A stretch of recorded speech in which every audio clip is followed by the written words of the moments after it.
नमस्कार प्रेक्षकांनो, या मालिकेच्या येणाऱ्या आठवड्यामध्ये अतिशय जबरदस्त ट्विस्ट आपण पाहणार आहोत आणि त्यामध्ये मालिकेमध्ये आता एक नवीन टर्न येऊन अखेर मल्लिकाचे भांडे सगळ्यांच्या समोर फोडून मल्लिकाने आता आदिराला रोहनच्या नावाने डिवोर्स पेपर पाठवून रोहनची खोटी सही करून ज्यावेळेस आता ते डिवोर्स पेपर आदिराला मल्लिका देते आणि त्याच वेळेस आता सगळं काही संपलं असे म्हणत आता आदिरा टेरेसवर जाऊन स्वतःचा जीव देण्याचा प्रयत्न करू लागताच आता स्वानंदी ते डिवोर्स पेपर बघून हुशारीने आदिराला ते डिवोर्स पेपरवरची सही रोहनची नसल्याचे सांगून आदिराचा कसा जीव वाचवते आणि आदिराचा जीव वाचवल्याचे ज्यावेळेस आता समरला कळते, स्वानंदीने आदिराचा जीव वाचवला आणि पुन्हा एकदा आदिराला आता तिचा संसार मिळवून दिला हे आता कळता क्षणी मल्लिकाला छूमंतर करत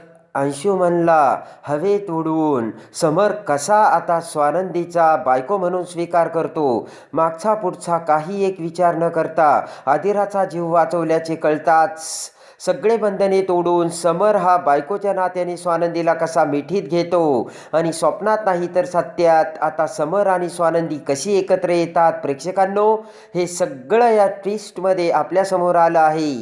तर चला तर मित्रांनो, रोमॅन्टिक व्हिडिओला आपण सुरुवात करूयात. प्रेक्षकांनो, त्यामध्ये आता आदिराची पहिली मकर संक्रांत असल्यामुळे आणि आता स्वानंदीने रोहनला पहिल्या मकर संक्रांतीसाठी बोलावल्यामुळे आदिरा खूप खुश झालेली असते आणि रोहन आदिराच्या पहिल्या मकर संक्रांतीमध्ये आपण दोघांना एकत्र आणायची आणि त्यांच्या संसाराची गाडी पुन्हा एकदा रुळावर आणायची असे स्वानंदीने समरला सांगताच समर देखील या गोष्टीला तयार झालेला असतो. पण इकडे मात्र त्यावेळेस आता अंशुमनने पहिला तर मल्लिकाने दुसरा डाव खेळलेला असतो आणि रोहनला काहीही करून मकर संक्रांतीमध्ये राजवाड्यांच्या घरी येऊच द्यायचं नाही असे आता अंशुमनला सांगून मल्लिकाने आता पैसे देऊन तिथे आता हळदी कुंकवासाठी बायका बोलावलेल्या असतात आणि त्यांना सगळा डाव सांगितलेला असतो. जेव्हा आता इकडे त्या बायका हळदी कुंकवासाठी राजवाड्यांच्या घरी येतात, समर, आजी, आदिरा सगळेजण त्यांचं स्वागत करतात. जेव्हा आता स्वानंदी ही त्यांना हळदी कुंकू लावू लागते त्यावेळेस प्लानप्रमाणे एक बाई आता पटकन उठून उभा राहते आणि स्वानंदीच्या ताटाला धक्का लावून हळदी कुंकवाचं ते ताट आता खाली पाडलेलं असतं आणि हा सगळ्यात मोठा अपशकुन आहे. अगं बाई, एवढं हळदी कुंकवाचं ताट पडलं कसं आणि हा तर मोठा अपशकुन आहे असे आता त्या बायका आपापसात सगळ्यांना सांगतात. आणि आता मात्र ते ऐकून स्वानंदी, आदिरा, मल्लिका सगळ्यांना धक्का बसलेला असतो. पण त्यावेळेस आजीने वेळ निभावून नेलेली असते. आजी म्हणते की अगं, कुठल्या जगात वावरताय, जग कुठे चाललं आणि तुमचे विचार कुठे चाललेत, हे असं काहीच नसतं आणि जर तुम्हाला असं बोलायचं असेल तर ताबडतोब इथून निघा. आणि लगेच आजी आता मल्लिकाला म्हणते की मल्लिका, हे अपशकुन पहिल्यापासून तूच बोलतेस, तुझ्याच तोंडाने हे सगळं तू बाहेर काढतेस, पुन्हा असं मला बोललेलं अजिबात चालणार नाही असे म्हणत आजीने पुन्हा एकदा मल्लिकाचा माज उतरवलेला असतो आणि बायकांची दात खिळी बसून बोबडी वळवलेली असते. आदिरा इकडे आता वेड्यासारखी रोहन येण्याची वाट बघत असते, पण रोहन मात्र यायला काही तयार नसतो. आदिरा पॅनिक होत असते आणि त्याच वेळेस इकडे रोहन आता राजवाड्यांच्या घराकडे रस्त्याने येत असताना पाठीमागून अंशुमन आता त्याची कार घेऊन येतो. भरधाव वेगाने अंशुमनच्या बाईकला आता धडक देऊन आता अंशुमनने रोहनचा ॲक्सिडेंट केलेला असतो प्रेक्षकांनो. आणि त्याच वेळेस आता रोहन हा रस्त्यावरती पडतो आणि आदिरा वेड्यासारखी इकडे रोहनची वाट बघत असताना आदिरा पॅनिक होत आता स्वानंदीला म्हणते की नंदुताई, बघ ना, अजून रोहन येत नाहीये. स्वानंदीने आता तिच्या बाबांना देखील फोन केलेला असतो, पण रोहन कधीच निघाला असल्याचे आता स्वानंदीचे बाबा सांगतात. तरी पण रोहन येत का नाहीये असा विचार करून आता स्वानंदीला सुद्धा काळजी वाटून राहिलेली असते. स्वानंदी म्हणते, हे बघ आदिरा, तू पॅनिक होऊ नकोस, मी पुन्हा एकदा फोन लावते. पण रोहन फोन उचलायला तयार नसतो. त्याच वेळेस अर्पिता इकडे सगळ्यांच्या समोर आदिराकडे येते आणि म्हणते की आदिरा, अगं काय चाललंय तुझं, त्या रोहनचं तुझ्यावर प्रेमच नाही आहे आणि जर रोहन तुझ्यावरती प्रेम करत असता तर केव्हाच इथे आला असता, पण त्याला इथे यायचंच नाही आहे. अगं, तो त्याची मकर संक्रांत त्याच्या आईसाठी तिकडे तिळगुळाचे गोड गोड लाडू खाऊन साजरी करतोय आणि तुला इकडे खोटी समज घातली गेली आहे या स्वानंदीने. कळतंय का तुला काही आदिरा? अगं रोहनला जर यायचं असतं तर तो कधीच इथे आला असता, पण त्याला इथे यायचंच नाही आहे आणि त्याचं तुझ्यावरती प्रेमच नाही आहे. आता ते ऐकून आदिरा खूप हर्ट होते. आदिरा म्हणते की नंदुताई आता काय करू मी? तर स्वानंदी म्हणते की आदिरा जरा दम धर, धीर धर. आणि स्वानंदी आता आदिराला समजावत असते आणि इकडे आता समर ते सगळं बघत असतो. आता समरसुद्धा रोहन काय येत नाही आहे, रोहन येण्याची वाट बघू लागतो. आणि त्याच वेळेस इकडे आता मात्र एक मोठी घटना घडते आणि स्वानंदीला रोहनचा अपघात झाल्याचे कळताच आता स्वानंदीला धक्का बसतो. आणि रोहनचा अपघात झाला हे कळता क्षणी आता स्वानंदी वाऱ्याच्या वेगाने आता ही रोहनकडे धाव घेते, पण रोहन आता हेल्मेट असल्यामुळे त्या अपघातातून थोडासा बचावलेला असतो. इकडे मात्र रोहन हा अखेर राजवाड्यांच्या घरी आला नसल्यामुळे आता आदिराला रोहनचा खूप राग आलेला असतो आणि खरोखर रोहनचा आपल्यावरती प्रेम नाहीच हे आता हळूहळू मलिका आणि अर्पिता हे आदिराच्या डोक्यामध्ये घालू लागतात.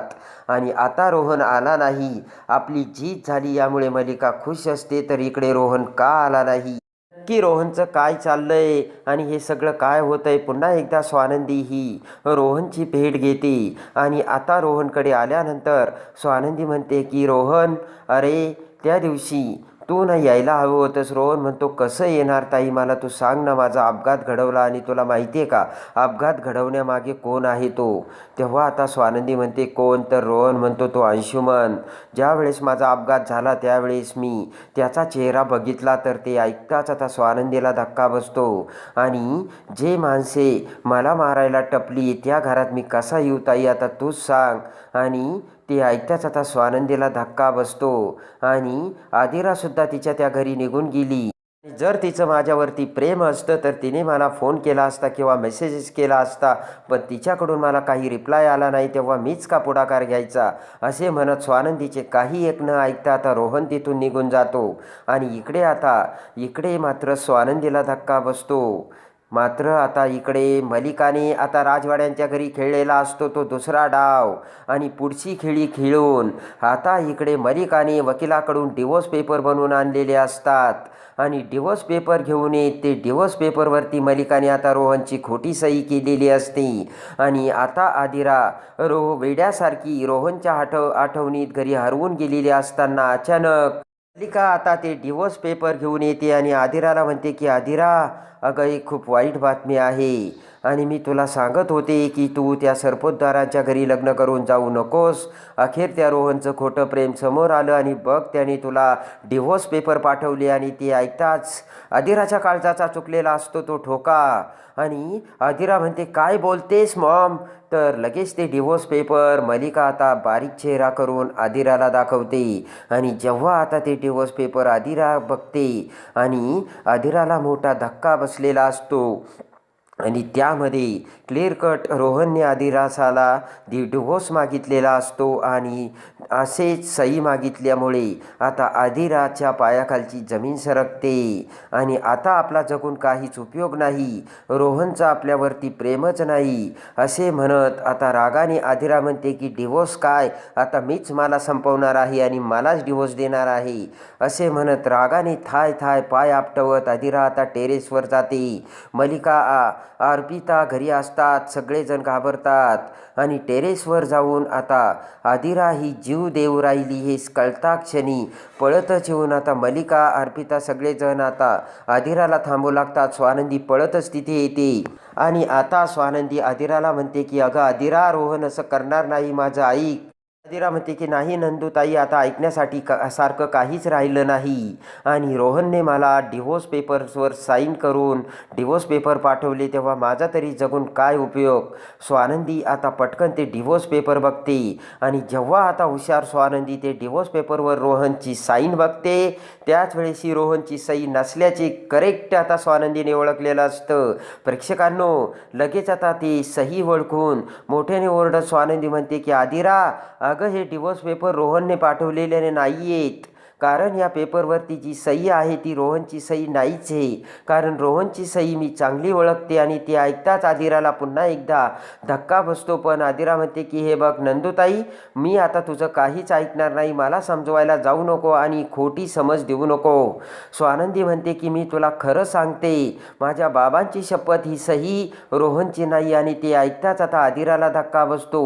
तोपर्यंत इकडे आता मल्लिकाने फोन करून समरला आता आदिरा टेरेसवर जाऊन आत्महत्या करत असल्याचे सांगते आणि समरला मोठा धक्का बसतो. वाऱ्याच्या वेगाने समर तिथे येतो. पण त्यापूर्वी आता स्वानंदीने आदिराला खाली आणून आदिराचा जीव वाचवलेला असतो. आणि त्या क्षणी स्वानंदी म्हणते की ही डिवोर्स पेपरवरती जी सही आहे ती रोहनची नाही आहे. आणि लगेच आता समरला आता स्वानंदीची ती हुशारी बघून मोठं कौतुक वाटतं. समर म्हणतो की हो, मी सुद्धा रोहनला फोन केला. आदिरा, अगं त्याने कुठलेही डिवोर्स पेपर पाठवले नाही आहेत. ते ऐकताच आता आदिरा खुश होते. आणि इकडे मात्र आता स्वानंदीने मोठ्या हुशारीने सत्य समोर आणून आपल्या आदिराचा जीव वाचवला. आणि खरंच स्वानंदी आदिराच्या संसारासाठी किती काही करते हे सत्य समोर येताच आता मागचा पुढचा काही एक विचार न करता पटकन आता समर स्वानंदीला मिठी मारतो आणि म्हणतो की खरंच राजवाड्यांची बायको आता तुम्ही शोभताय. आणि समरने मिठी मारताच इकडे मल्लिकाच्या काळजाचा ठोका चुकतो. आणि इकडे आता लगेच आता समर म्हणतो की पण हे डिवोर्स पेपर आपल्या घरी कोण घेऊन आलं होतं. तर मल्लिकाकडे बोट करत आदिरा म्हणते की मला मॉमने हे डिवोर्स पेपर दिले. तेव्हा आता समर म्हणतो की काकू, हे डिवोर्स पेपर तुला कोणी दिले. आणि तेव्हा आता मल्लिकाची बोबडी वळते आणि मल्लिकाची घाबरगुंडी उडून मल्लिका आता मंदाकिनीचं नाव सांगते. तर आता मंदाकिनीकडून खरे सत्य काढून आता मल्लिकाचा खरा चेहरा समोर येऊन आदिराचा जीव वाचवलेल्या स्वानंदीचा समरने स्वीकार केलेला असतो. तर प्रेक्षकांनो, कशी वाटली हुशार स्वानंदी ती कमेंट्समध्ये नक्की कळवा. आणि या मालिकेचे सगळ्यात अगोदर अपडेट आपल्यापर्यंत पोहोचण्यासाठी आपल्या चॅनलला लाईक करा, सबस्क्राईब करा.